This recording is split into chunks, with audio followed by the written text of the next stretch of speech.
கிறுகிறுவா sir? Okay, அப்போ கிறுகிறு Danny அப்படின்னு சொல்லிடலாம்.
எமோஷனலாக இருக்குது.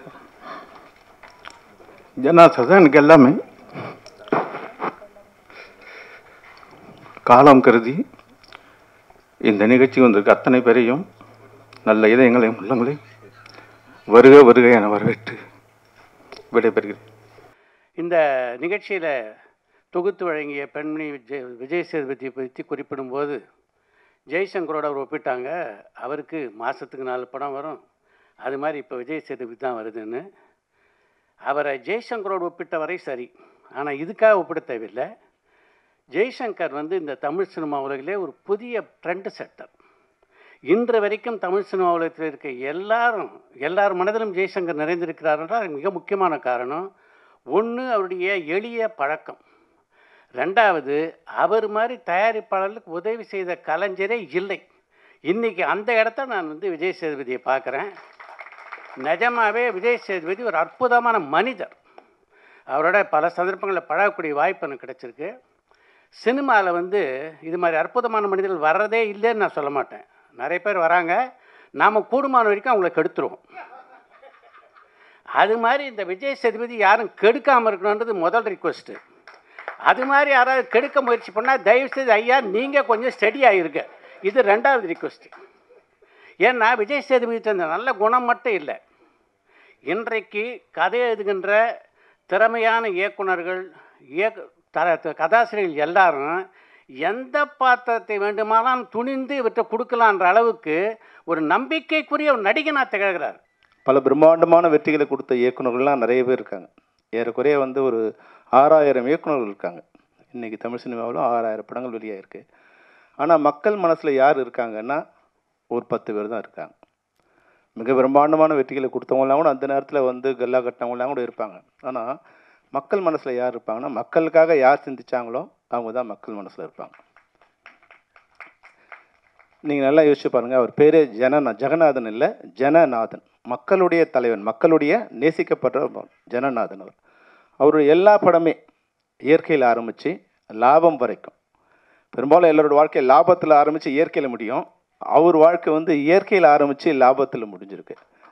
அதுவே அந்த வாழ்க்கைக்கு ஒரு சிறப்புன்னு நான் நினைக்கிறேன். சார் கூட ஒர்க் பண்ணது எனக்கு கொஞ்ச நாள் தான், but that will be a life time experience for me. And thanks to Vijay Sethupathi sir, sharing screen space with such an amazing actor. I'm feeling so happy. Thank you sir. என் first படத்துலேயே இவ்வளோ பெரிய ஒரு ப்ரொடக்ஷன் ஹவுஸ், இவ்வளோ பெரிய hero, இவ்வளோ பெரிய team, ரொம்ப ஹாப்பி. அவ்வளோதான். ஜனா சாரை மிஸ் பண்ணுறேன். தேங்க்யூ. அண்ணன் விஜய் சேதுபதி அவர்கள் இதே மாதிரி சாதாரண கலைஞரையும் ஊக்கப்படுத்தி இந்த படத்தில் நடிக்க வச்சுருக்கிறாங்க. அண்ணன் சகா கலைஞர்களையும் ரொம்ப மதிக்கக்கூடியவங்க அண்ணன். நான் இருந்த 2 வருஷ காலத்துலேயும் நான் ரொம்ப பார்த்து ரொம்ப நெகிழ்ச்சி அடைஞ்சேன். எங்கள் டோட்டல் டீமுக்கும் ஜனா சாருடைய மரணம் பெரிய ஒரு வருத்தத்தை கொடுத்துச்சு. அந்த நேரத்தில் ப்ரொடியூசருக்கும் அப்புறமா விஜய் சேதுபதி சாருக்கும் நன்றியை தெரிவிச்சுக்கிறேன். ஒரு 9 வருஷம் கழித்து திருப்பி எனக்கு பட வாய்ப்பு கொடுத்த எஸ்பி ஜனா சாருக்கு நன்றி, சேதுனாக்கு நன்றி, அனைவருக்கும் நன்றி. ரொம்ப நாள் கழிச்சு ஒரு படம் எனக்கு ரிலீஸ் ஆக போகுதுன்னு நினைக்கும் ரொம்ப சந்தோஷமாக இருக்குது. எனக்கு நிறைய நாள் ஆசை இருக்குது சினிமாவில் நடிக்கும்போது. நிறைய ஆடியன்ஸ்லாம் படம் பார்த்துட்டு நல்லா இருக்குது, விஷ் பண்ணும்போது ரொம்ப ஹாப்பியாக இருக்கும். ஆனால் ஒரு டேரக்டர் வந்து நடிக்கும்போதே ரசிக்கிறாருன்னா கண்டிப்பாக எனக்கு அந்த பாக்கியம் கிடைச்சிது ஜனா சார்கிட்ட. எனக்கு எதனால் அவர் பிடிச்சுன்னு தெரில, ரொம்ப பிடிக்கும் எனக்கு அவர்கிட்ட. நான் ஃபஸ்ட் நாள் ஷூட் நடந்துகிட்ருக்கு, நான் போயிட்டு ஜனா சார்கிட்ட சொன்னேன். ஃபஸ்ட் நாள் ஷூட் என்ன எருமை மாடு கூட தான் ஷூட் பண்ணாங்க. நான் ஸ்ருதிஹாசன் அப்புறம் நிறைய எருமை மாடெலாம் இருக்கும் ஷூட் பண்ணியிருந்தாங்க. எல்லாம் சுருங்கிட்டோம் வெயிலில், சுற்றி மூஞ்செல்லாம் சுருங்கிடுச்சு, அவ்வளோ வெயில் பொந்துன்னு வருது. நான் ஏற்கனவே இருட்டு டார்க் இருட்டாயிட்டேன். அப்புறம் ஜனா சார்கிட்ட ஒரு 2:30 மணி போய் பக்கத்தில் உட்காந்து ஒரே வெயிலாக இருக்கா, போயிட்டு சார்கிட்ட சொன்னேன் இது மாதிரி சார் என்ன சார் எங்கள் வீட்டில் எங்கள் அப்பா திட்டு வர சின்ன வயசில் உங்களுக்குலாம் படிப்பெல்லாம் மாடு மேய்க்க கூட மாடு தானே மேய்க்கணும், உங்களெலாம் படிக்க அனுப்புறது வேஸ்ட்டு அப்படி சொல்லி திட்டுவார் சார். இப்போ தான் வந்து தான் தெரியுது மாடு மேய்க்கிறது கூட எவ்வளோ கஷ்டம் பாருங்கள் அப்படின்னு கேட்டதுக்கு அவர் ஒன்று அப்பா இப்போ என்ன பண்ணுறாரு, இல்லை சார் அப்பா தான் தவறிட்டார் சார். அச்சுச்சோ இல்லை இருந்தால் சொல்லலான்னு பார்த்தேன், உங்கள் பையன் அது கூட லைக் இல்லை அப்படின்ட்டு. அடப்பா நான் சார் அப்படியே பார்த்து மொச்சின்னு அப்படியே போயிட்டேன். இதுக்கப்புறம் விட்ட பேசக்கூடாது போல. ஏன்னா எல்லாத்துக்கும் கலாய்ப்பாருங்க வச்சுன்னு. நான் வந்து செட்டில் எல்லாமே நடிச்சிட்டு இருப்போம். சீனிலாம் நான் வந்து எப்பயுமே தனியாக ஃபோன் நோண்டின்னு இருப்பேன். என்ன பண்ணுவேன்னா போயிட்டு எல்லாருக்கும் ஃபோட்டோஸ்லாம் எடுத்துகிட்டு இருப்பேன். அப்போது நான் வந்து ஜனா சார் ஒரு ஃபோட்டோ எடுத்தேன், அண்ணனுக்கு கூட சேதுன்னு கூட தெரியும், நிறைய வாட்டி ஃபோட்டோலாம் எடுத்துருப்பேன். அப்போது சார் இந்த ஃபோட்டோ எடுத்தேன் நான். அவர் ஃபஸ்ட்டு என்கிட்ட ஃபோன் வாங்கிட்டு ரொம்ப நேரம் பார்க்குறார். பார்த்துட்டு என்னையா நீ சூப்பராக ஃபோட்டோ எடுக்கிற, பரவாயில்ல யாருமே சொன்னா என்கிட்ட டேனி ஃப்ரேமில் வந்தால் சூப்பராக நடிப்பான், நிறைய நல்ல நாலேஜ் சார் அவனுக்கு. நான் ஆரம்பி சண்டை போட்டுனேன் நிறைய விஷயத்துலாம். அப்போது ஜனாசா சொல்லாரு உன்னை ஆர்வம் அவ்வளோ நல்லா தான் சொல்லணும் பாடுறா, செம்ம டேலண்ட்டாக மெனி நிறைய கதைலாம் எழுதுவியான், நிறைய டேலண்ட்னாரு. பரவாயில்லையா நான் இந்த ஃபோட்டோ டெத்தப்போ தான் லாஸ்ட் தான் ஃபோட்டோ பார்த்தேன் நான். நான் சொன்னேன் சார் ரொம்ப நேரம் ஃபோட்டோ பார்க்குறீங்களே, நான் உங்களுக்கு வாட்ஸ்அப் அனுப்புகிறேன் நம்பர் கொடுங்க அப்படின்னும்போது, அட போயா இந்த ஆக்டருங்க நம்பர் கொடுக்க மாட்டேன், அவங்க வந்து நம்ம ஃபோன் அடிக்கலாம் ஏன் அடிக்கலான்னு கேட்பானுங்க, ஆனால் நான் கொடுக்கறதில்ல, அவனுக்கு கொடுக்க மாட்டேன் அப்படின்னாரு. அப்புறம் குரங்கேஷில் நம்பர் வாங்கிட்டு அனுப்பிச்சிட்டு எவ்வளோ மெசேஜ் அனுப்பிச்சினா ஒன்று ரிப்ளை வரலங்க. ஆனால் இந்த ஃபோட்டோ அனுப்ப மட்டும் ஒரு தம்ஸ் அப் அனுப்பிச்சாங்க, எவ்வளோ சந்தோஷமாக இருந்தது. பரவாயில்ல நமக்கு இந்த ஒரு மெசேஜ் ரிப்ளை வந்திருக்கேன்னு சொல்லிட்டு நிறைய இருக்குது. அவர்கிட்ட எமோஷனலாக ஈஸியாக கனெக்ட் ஒரு 40 நாள் தான் அவர்கிட்ட ஷூட் பண்ணியிருப்பேன் நான். ஈஸியாக கனெக்ட் ஆகிட்டேன் அவர்கிட்ட. விஷ் பண்ணாருங்க, என்னை ரசித்தார், நல்லா பண்ணுற நீ அப்படி சொல்லிட்டு நிறைய ரசித்தார். எனக்கு ரொம்ப மதி டைரக்ட் அசிஸ்டன்ட் மதி இருப்பான் கூட, மதி அவங்க கூட சொல்லுவானா நீ என்ன டேடி நான் பண்ணேன் உன்னை பற்றி ஜனாசா சொல்லினே இருக்காருண்ணே, நீ அப்படி இப்படின்னு சொல்லி ரொம்ப சொல்லுங்க என்னென்ன பண்ண அதுக்கு எப்போ எனக்கு ரொம்ப சந்தோஷமாக இருக்கும். ஏன்னா அடுத்த படம் நடிக்க போகிறோம் வாய்ப்பு விடுவாங்கன்னா இல்லை, ஒரு மனுஷன் ஒரு ப்ரெசன்ஸில் என்னென்னா அட்லாஸ்ட் அவர் டேரக்டர் நான் அவர் நடிகர்னு போயிட போகிறோம். பட் இருந்தாலும் என்னையே கூப்பிட்டு வாழ்த்திருக்காரு, நீ நல்லா இருக்கடா அந்த ஃப்ரேமில் இந்த சீனை நீ பண்ண, நீ ஒன்று துத்துன்னு எதை பண்ணுறா நீ நல்லா இருக்குறா அப்படின்னு சொன்னார். ஸோ என்கரேஜ் பண்ண ஒரு மனுஷன் இன்னும் கொஞ்ச நாள்லாம் என் கூட இருந்திருக்கலாம் அட்லீஸ்ட் அப்படின்னு ஒரு சந்தோஷம். ஏன்னா சினிமாவில் நான் பார்த்த வரைக்கும் சொல்கிறேன், வாழ்த்துறதுன்றது ரொம்ப கஷ்டமாக இருக்குது. சீக்கிரம் யாரும் வாழ்த்துறதில்ல, ஒரு சில மனிதர்கள்லாம் வாழ்த்துவாங்க. ஸோ அந்த வகையில் வந்து ஜனாசரன் வாழ்த்து ரொம்ப சந்தோஷமாக இருக்குது இந்த மொமெண்ட்டில். நெக்ஸ்ட்டாக ஆலிமணி அண்ணா, நெக்ஸ்ட்டு நான் ஜனாசரோட டெத்துக்கு போகும்போது ஆலிமணி அண்ணன் பார்க்கும்போதெல்லாம் எனக்கு ஜனாசரனே அவள் தான் வந்துன்னே இருந்தது. ஸோ அவங்க 2 பேரும் நல்ல பாண்ட் இருக்குது. ஸோ ஜனாசர்கிட்ட அந்த பணியை வந்து ஆலிமணி அண்ணா பண்ணுன்றது என்னுடைய ஆசை. And once again thank you so much, thank you. Danny நான் அழுவே கூடாதுன்னு தான் இப்படி ஆக்கி வச்சிட்டான். ஏன்னா ஜனாசர்ன்றவர் எல்லாருக்கும் பிடித்த ஒரு மனிதர். நாளைக்கு நான் அகைன் சேதனை கூட ஒரு படம் பண்ணலாம், இன்னொரு 10 வருஷம் கழிச்சு கூட அவருக்கு நிறைய படம் பண்ணலாம், நிறைய டேரக்டர்ஸ் கூட நிறைய படங்கள் பண்ணலாம். இன்னொரு 20 வருஷம் கழிச்சு நான் சினிமாவில் கூட இல்லாமல் போகலாம், லைஃப்லேயும் கூட இல்லாமல் போகலாம். கொஞ்ச நாள் கழிச்சு நம்ம உட்காந்து யோசிச்சு பார்ப்போம் நம்ம என்ன பண்ணியிருக்கோம், ஏதாவது லைஃப்பில் ஏதாவது ஒழுங்காக பண்ணியிருக்குமான்னா நான் ஜனாசார் படம் பண்ணிட்டேன். எனக்கு அது பெரிய சக்ஸஸ் அது. ஏன்னா அவரு கூட ட்ராவல் பண்ணுறதுன்றது ரொம்ப ரொம்ப பெரிய அவ்வளோ சீக்கிரம் யாருக்காவது கிடைக்குமா அப்படின்ற ஒரு பாக்கியம் தான் அது. ஒரு பெரிய கொள்கை கோட்பாடோடு இருக்கிறவர், ஆனால் அவரை விட ஒரு கலாய்க்கிறதுக்கு ஒரு நெக்கல் பிடிச்சவங்க யாருமே கிடையவே கிடையாது நான் பார்த்ததில். அந்த மாதிரியான ஒரு கிண்டல் பண்ணுவார், மிஸ் பண்ணுறோம். ஏன்னா இது இப்போ ஒரு ஸ்டேஜுக்காக ஒரு இல்லாத மனிதரை வந்து பேசிகிட்டு இருக்கணும் அப்படின்றதுனால அவர் அவர் அவர் அவ்வளோ உண்மையாக எல்லாரையும் பார்த்துக்கிட்டாரு, அவ்வளோ உண்மையாக எல்லாரையும் வச்சுக்கிட்டாரு.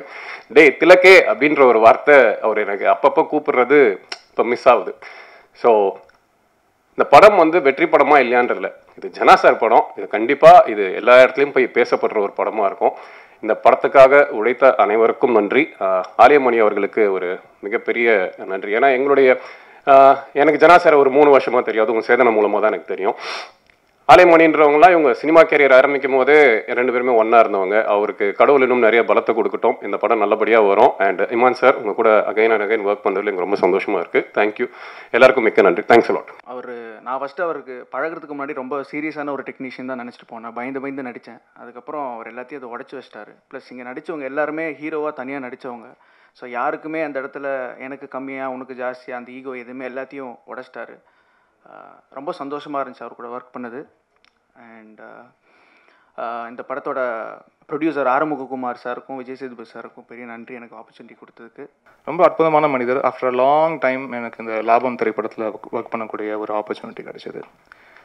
அண்ட் படத்துடைய சாங் கம்போசிங் ஒரு 10 நிமிஷம் 15 நிமிஷம் அதை பற்றி நாங்கள் பேசுவோம், டியூன்ஸ் பற்றிலாம் விவாதிப்போம். பட் அதை தாண்டி வந்து பார்த்திங்கன்னா உலக அரசியல் நிறைய உட்காந்து பேசுவோம். நிறைய சம்மந்தமான விஷயங்கள். அவர் பெரிய ஒரு என்சைக்ளோபீடியா. அவர் தனி ஒரு கூகுள். அவர் நிறைய டீட்டெயில்ஸ் அவர்கிட்ட வந்து கேட்டுக்கலாம், தெரிஞ்சுக்கலாம்.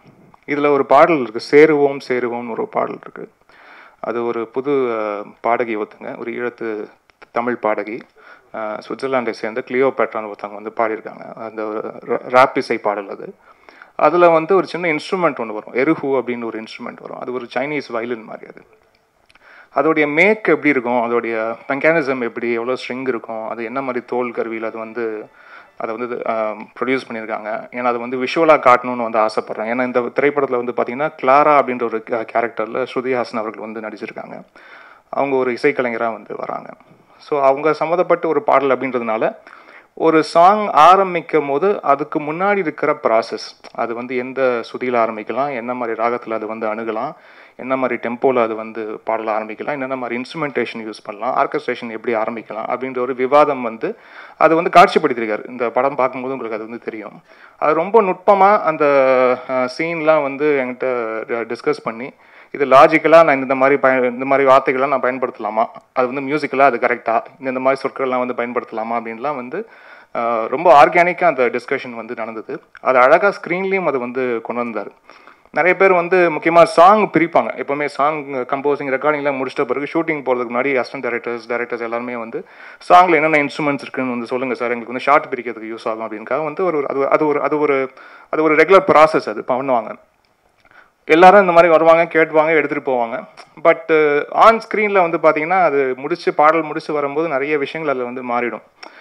எலக்ட்ரிக் கிட்டார்னு வந்து எழுதியிருப்போம், ஆனால் அங்கே வந்து ஸ்க்ரீனில் வந்து நைலான் கிட்டார் வச்சு வாசிச்சுட்டு இருப்பாங்க. சும்மா ஒரு எக்ஸாம்பிளுக்கு சொல்கிறேன். இந்த மாதிரி நிறைய கோஃப் அப்ஸ் வந்து இருக்கும். வந்து சாங் முதல்ல ரெக்கார்ட் பண்ணிவிட்டு அப்புறம் ஸ்க்ரீனில் பார்க்குறதுக்கு நான் அந்த ஒரு இடைவெளியை சொல்கிறேன். பட் இந்த படத்தில் வந்து அதில் இருக்க ஒவ்வொரு சின்ன ஒரு நுணுக்கமான விஷயங்கள், இப்போ நான் சொன்ன அந்த எருஹூ அப்படின்ற ஒரு இன்ஸ்ட்ருமெண்ட்டை வந்து அது என்ன மாதிரி அது இன்ஸ்ட்ருமெண்ட்டு, அதோடைய தோல்கருவி எப்படி இருக்கும், அதோடைய மேக் எப்படி இருக்கும், அது எந்த நாடு, அது அதோட ஒரிஜின் எப்படி, அது எப்படி உருவாச்சு, அந்த உருவான சமயத்தில் இருந்த அரசியல் பின்னணி என்ன, அந்த நாட்டில் இவ்வளோ விஷயங்கள். ஒரு சின்ன இன்ஸ்ட்ருமெண்ட்னா கூட இந்த இன்ஸ்ட்ருமெண்ட்டு அது எதுக்காக அது வந்து ஒழிக்கப்பட்டது அப்படின்ற டீட்டெயிலாம் இருக்கு இல்லையா. இதெல்லாம் நிறைய நான் என்னுடைய சைடில் என்னுடைய சிற்றறிவுக்கு என்னெல்லாம் தோணுச்சோ அதெல்லாம் அவர்கிட்ட நான் ஷேர் பண்ணும்போது ஒரு சின்ன குழந்தை மாதிரி உட்காந்து அதெல்லாம் வந்து கேட்பார். இதெல்லாம் வந்து எனக்கு வந்து தெரியாத ஒரு ஏரியாவாக இருக்குது சார். எனக்கு வந்து ஏன்னா அவரே ஒரு பயங்கர ஒரு என்சைக்ளோபீடியா. அவர் வந்து இந்த மாதிரி மியூசிக் டீட்டெயில்ஸ்குள்ளே ரொம்ப ஒரு சின்ன குழந்தை மாதிரி உட்காந்து அவ்வளோ டீட்டெயிலாக உட்காந்து கேட்டு எழுதி, ப்ளஸ் அந்த சாங்கை அந்த பர்டிகுலர் ஷார்ட்டில் எருகுனா பக்கா எருகு இருக்குது. அது வந்து அந்த ஒரு இன்ஸ்ட்ருமெண்ட்டை வந்து ஸ்க்ரீனில் வந்து காமிச்சிருக்காரு. முதல்ல வந்திருக்கிற எல்லாருக்கும் வணக்கம், நன்றி. எல்லோரும் ரொம்ப அற்புதமாக சிறப்பாக ஜனா சார் பற்றின நினைவுகளை வந்து பகிர்ந்துக்கிட்டீங்க. வந்து கலந்துக்கிட்டவங்க அத்தனை பேருக்கும் ரொம்ப ரொம்ப ரொம்ப ரொம்ப நன்றி. இதை தாண்டி நான் என்ன சொல்ல போகிறேன்னு தெரியல. முதல்ல இந்த பேச்சை ஆரம்பித்து பேச முடியாமல் நின்று போன ஆலிமணி சாருக்கு வந்து யாராலையும் ஆறுதல் சொல்ல முடியாது. ஏன்னா அவர் கூட 24 மணி நேரம் இருந்த மனுஷன். அன்றைக்கி அந்த சமயத்தில் எனக்கு டப்பிங் இல்லை, நான் டப்பிங் பேச போகலன்னா அவர் கூட இருந்திருப்பார். யார் ஜனா சார் நம்ம கூட இருந்திருப்பார். அன்றைக்கி நான் கிளைமேக்ஸ் பேசுகிறது தான் பெண்டிங் இருந்தது. அது பேச போகும்போது தான் சாப்பிட வந்து ஒரு கீழே விழுந்துட்டாரு, பக்கத்தில் யாருமே இல்லை, அதனால தான் சீரியஸ் ஆகிடுச்சின்னு சொன்னாங்க. ஸோ இது இந்த சமயத்தில் மிகவும் ரொம்ப பாதிக்கப்பட்டு ரொம்ப மனசு உடஞ்சி போயிருக்குது ஆலிமணி சார் தான். நான் வந்து ஜூனியர் ஆர்டிஸ்ட்டாக வாய்ப்பு கேட்டு போய் அந்த வீட்டு கதவை தட்டினதுலேருந்து நான் அவரை பார்த்துருக்கேன் நான். So I'm sorry sir. மற்றபடி எனக்கும் ஜனா சாருக்கான உறவு வந்து நான் எந்த வார்த்தையிலையுமே அடக்கி சொல்ல முடியாது. என்னால் அது நம்பவே முடியாது. ஒன்று, அவர் இறந்து போனதுக்கப்புறம் நிறையா அவருடைய இன்டர்வியூஸ்லாம் பார்க்குறேன். அவரை பற்றி மேலும் மேலும் இன்னும் ஆழமாக தெரிஞ்சுக்கிறேன். நான் ஒரு பாவியை போல் உணர்கிறேன். இருக்கும்போது இன்னும் நிறைய நேரம் செலவழிச்சிருக்கலாம். வழக்கமாக அந்த தந்தை மகன் உறவுக்குள்ளே இருக்கிற மாதிரி தான். இருக்கும்போது புரியாது, பெருசாக தெரியாது.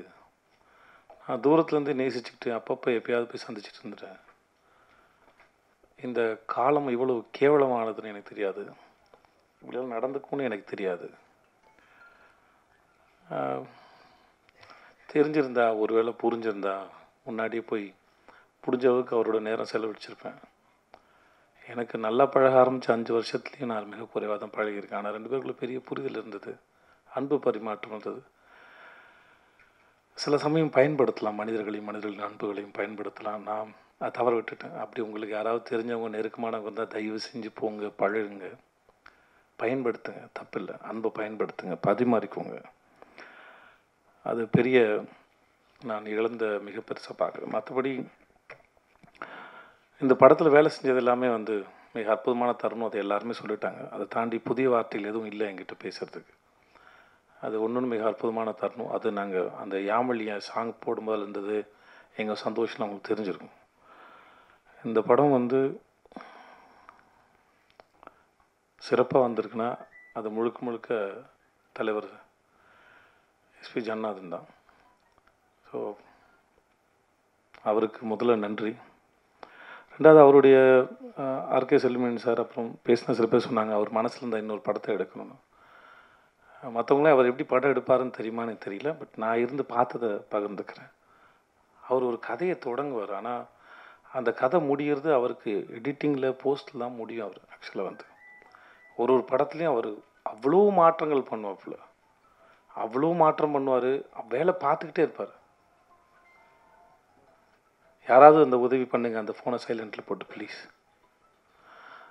ஸோ அவ்வளோ மாற்றம் பண்ணிகிட்ருப்பார். அவர் மைண்டில் என்ன இருக்குதுன்னு தெரியல. பட் நீங்கள் சொன்னதுனால, ஏன்னா எனக்கு அந்த ஐடியா இல்லை. ஏன் இல்லைன்னா அவர் வேலை பார்க்குறத நான் பார்த்துருக்கேன். அவர் அப்டேட் ஆகிட்டே இருப்பார். டெய்லியும் அப்டேட் ஆகிட்டே இருப்பார். அதனால் இதுதான் கிளைமேக்ஸு, இதுதான் இன்டர்வல் பிளாக்கு, இதுதான் வசனம், இது இப்படி தான் போகுதுன்னு அவர் படத்தில் சொல்லவே முடியாது. நான் 2 படம் நடிச்சிருக்கேன், சொல்லவே முடியாது. டப்பிங்கில் பார்த்தா அது வேறு இடத்துல இருக்கும். சார் இல்லை சார், தான் சார் மாற்றி இங்கே போட்டுங்க சார், இப்போ பாருங்கள் சார் அப்படின்னு இருக்கும். அதனால் அது வந்து அது கணிக்கவே முடியாது. அன்றைக்கி நடக்கிற அரசியல் சூழலுக்கும் வந்து அதில் என்ன நிகழ்ந்திருக்கோ அது அங்கே அப்டேட் ஆகிருக்கும். அந்த போஸ்ட்லேயும் அது அப்டேட் ஆகிருக்கும். ஆனாலும் இருந்தாலுமே அதை முடியுமாங்கிறத முயற்சி பண்ணி பார்க்குறேன். முடியுமான்னு தெரியல. ஓகே, இந்த லாபம் படம் பற்றி பேசலாம். நிறைய பேருக்கு நன்றி சொல்லணும். அதில் மொத்தமாக நன்றி. முக்கியமாக என் நண்பர் ஆறுமுககுமார் அவருக்கு நன்றி. எனக்கு அவர் 12 வருஷமாக தெரியும். இந்த படம் எனக்கு தயாரிக்கும் போது நான் இது வரைக்கும் 4 படம் தயாரிச்சிருக்கேன். எந்த படத்துலேயும் பணம் எவ்வளோ செலவாச்சுன்னு எனக்கு தெரியாது. ஏன்னா அதில் போயிட்டா என்னோடய ஆர்ட்டு செத்துருமோ எனக்கு பயம். அது என்னோடய பிரச்சனை. அது அதனால் வந்து பணம் கூட குறையானா கூட நஷ்டத்தை சம்பாரிச்சிடலாம். என் தொழில் எங்கேயாவது வீக் ஆகிடுச்சுன்னா அது நான் இல்லை. அதனால் என்னால் என்ன இழக்க முடியாது. அதனால் நான் தலையிடுறதே இல்லை.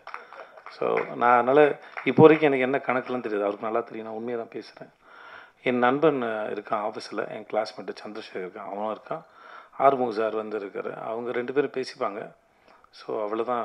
முடிஞ்சதுன்னா இருக்குமா இல்லையா அப்படின்னு தெரியும். மற்றபடி இந்த படத்தில் நான் சம்பளம்லாம் எதுவும் எடுக்கலை. இந்த படம் நல்லபடியாக வந்தால் போதும். நான் எங்கள் அப்பனோ எங்கள் பாட்டனோ எவனோ ஒருத்தன் பண்ண புண்ணியம் தெரியல, இந்த படத்தை நான் தயாரிக்கிற வாய்ப்பு எனக்கு கிடச்சிருக்கேன். அதனால் அது அவ்வளோ சாதாரணமான விஷயம் இல்லை.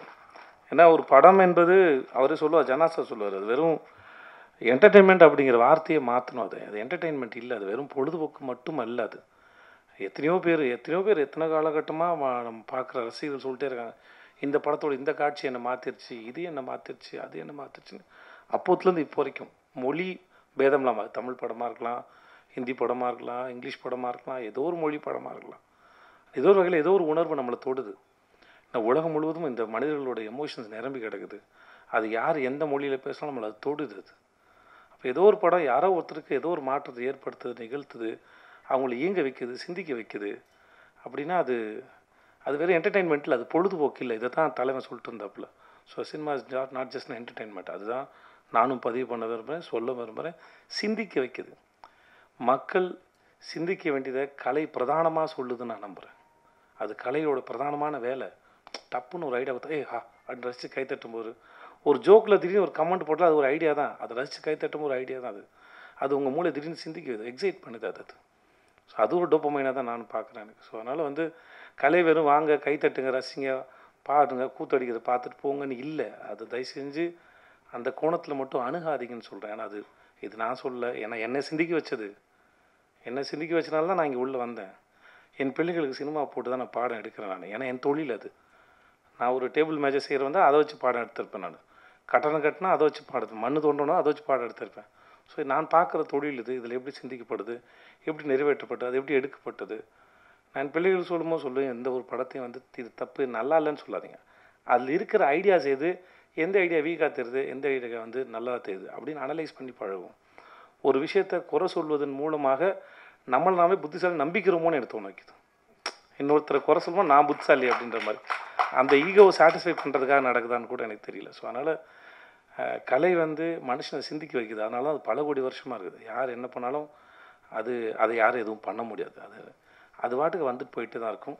இந்த படத்தை பற்றி நான் பேசுகிறதுக்கு அறிவு கிடையாது எனக்கு. நான் ஒரு முட்டாள். அதனால் என் தலைவன் பேசினது ஒரு சில பாயிண்ட்ஸ் மட்டும் படிக்க விரும்புகிறேன். ஜனாசரோட இன்டர்வியூ. இந்த பட டைட்டில் பாவம் சாவம் லாபம்னு போட்டிருக்கீங்களே. ரொம்ப காலமாக லாபம்னா என்னான்னு தெரியல. லாபம்னா என்ன, அது எங்கேருந்து வருது? இதை பல பேர் ஆய்வு செஞ்சாங்க. அதில் ஆடம் ஸ்மித், டேவிட் ரிக்கார்டோ போன்ற அறிஞர்கள் டிமாண்ட் அண்ட் சப்ளையின் போது பொருள் மார்க்கெட்டுக்கு வரும்போது லாபம் கிடைக்குதுன்னு சொன்னாங்க. மார்க்ஸ் அதை மறுத்து லாபம் என்பது பொருள் உற்பத்தியின் போது கிடைக்கிறது என்பதை ஆய்வின் மூலமாக நிரூபித்தார். 10 ரூபாய் செருப்பு தேவையின் போது 15 ரூபாய்க்கு விற்கும். அதே 30 கோடி ரூபாய் ஏரோப்ளேன் டிமாண்டாக இருக்குது, எல்லாருக்கும் ஏரோப்ளேன் தேவைன்னா 30 கோடி ரூபாய்க்கு ஏரோப்ளேன் 10 ரூபாய்க்கு கிடைக்குமா? ஆக டிமாண்ட் அண்ட் சப்ளை தியரி மட்டும் தீர்மானிக்காது. அப்படி தெரியும், ஆனால் அப்படி இல்லை என மார்க்ஸ் விளக்கினார். அதனால் இங்கே நடக்கிற ஏழ்மை, வறுமை, பசி, பட்டினி, சோறு இல்லாமல் சாகிறது, பணம் இல்லாமல் படிக்க முடியாமல் போவது, இன்னும் எல்லா துயரத்துக்கும் லாபத்தின் பின்னால் எல்லாம் இருக்குங்கிற சாபம் பாவம்னு போட்டேன் நான். ஸோ இதுதான். ஸோ இப்படிப்பட்ட ஜனாசாரோட சிந்தனைகளோடு தான் இந்த படம் இருக்குன்னு நாங்கள் நம்புகிறோம். நாங்கள் தான் பார்த்துருக்கோம். ஸோ அதை தாண்டி தமிழக அரசுக்கும் மிக்க நன்றி. திரையரங்கை ஓப்பன் பண்ணதுக்கு. இது எங்கள் படம் ஓடணுங்கிறத தாண்டி இது வெறும் நான் திரும்ப இதை பதிவு பண்ணிட்டு இருக்கேன், திரும்பியும் சொல்கிறேன். இங்கே நல்லா வாழ்கிற இல்லை ஹீரோக்களோ நடிகர்களோ இல்லை இயக்குநர்களோ டெக்னீஷியன்ஸோ மட்டும் இல்லை, இது பல லட்சக்கணக்கான குடும்பங்கள் இங்கே இருக்குது. ஒரு தொழில் இயங்குறது மூலமாக அங்கே இருக்கிற மட்டும் இல்லை, பல லட்சக்கணக்கான குடும்பங்கள் இயங்குது. அவங்க எல்லாருக்கும் சார்பாக நான் தமிழக அரசுக்கு நான் நன்றி சொல்லிக்கிறேன். அப்புறம் திரைப்படத்துக்கு வரப்போகிற உங்களை எல்லாரையும் எல்லா திரையரங்களையும் இருந்து நின்று வரவேற்று புன்முறுவோடு வரவேற்கணும்னு ரொம்ப ஆசையாக இருக்குது. அது முடியல. அதனால் இந்த பத்திரிகையாளர் சந்திப்பின் மூலம் உங்கள் எல்லாரையும் வருக வருக என வரவேற்கிறேன். Please welcome. படம் பாருங்கள். வழக்கம் போல் நீங்கள் பாராட்டோ திட்டோ இஷ்டத்துக்கு கொடுங்க. மிக்க நன்றி. வந்த அனைவருக்கும் நன்றி.